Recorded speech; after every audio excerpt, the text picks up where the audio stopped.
time has expired. Senator Lundy. Thank you, Mr Deputy President. It's hard to know where to start, but let me begin by refuting this rubbish from across the chamber about the budget crisis. Everything they do, every bad decision they've made has been constructed around this falsehood that there is some kind of budget crisis. There is not. Order. We have debt that we can manage. And we have debt that we can manage because we created a stimulus package to make sure that jobs weren't lost during the global financial crisis. And what the Liberal Party and the coalition government can't cope with is that we were enormously successful in achieving our goals. We were enormously successful, and we find ourselves here being lectured to by people peddling misinformation about the state of the budget.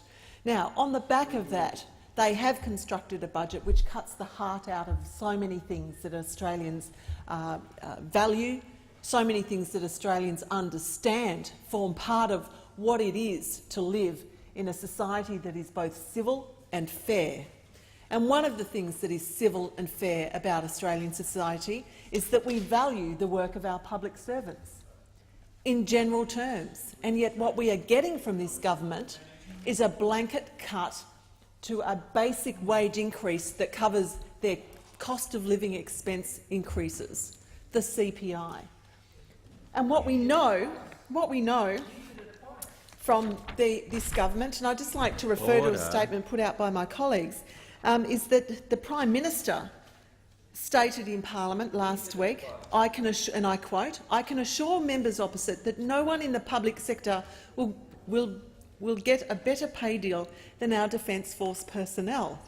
And what that tells me, Mr Deputy President, is this is a government that is prepared to do such a despicable thing as to withhold the budgeted wage increases of our ADF so they can justify holding unfairly Commonwealth public servants' wage increases. Now, there is a pattern of behaviour here, and it is appalling. I know, as the representative for the ACT, we probably have the highest ratio of both Defence Force personnel and Commonwealth public servants, that these people are both outraged and shattered if they were in fact Liberal Party supporters, because they did not expect such appalling treatment from the party that they voted for.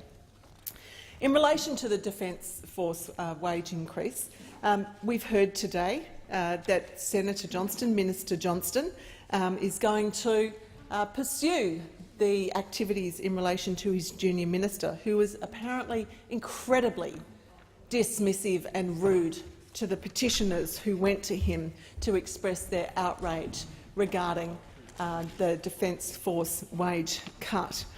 I'm pleased to see the minister is going to pursue this, or at least he said he would, and provide some kind of retribution for the petitioners who basically came out of that meeting, and I quoted this in question time, saying about the government, arrogant, ill-informed and self-centred. Now, this is not language used very often by petitioners trying to lobby the government or advocate for a certain point of view, but it's extremely harsh criticism, and I think fair criticism of a government that has lost its way. Mr Deputy President, today we have seen a long list of things that the Defence Minister and the Abbott government needs to redress. The Defence Force pay issue is a critical one. I don't believe that concessions delivered in relation to the Christmas allowances go in any way far enough to resolve the complaint of Defence Force. Everybody needs to have a living wage, and to, as I've said in this place previously, to attack our Defence Force personnel in the way that they have with this unfair and, may I say, previously budgeted full wage increase is one of the most disappointing and disturbing features of government decision-making to date. Finally, I'd like to draw people's attention to the fact that there is an obvious link that has now been put into the public domain by the government with the Commonwealth Public Service wage claims. I know the CPSU is locked into dispute and processes to pursue their members' interests, and I wish them all the best in that. We've suffered long and hard under a coalition government here in the ACT, and I have strong Order. memories. Senator, your I have time has strong expired. memories. The question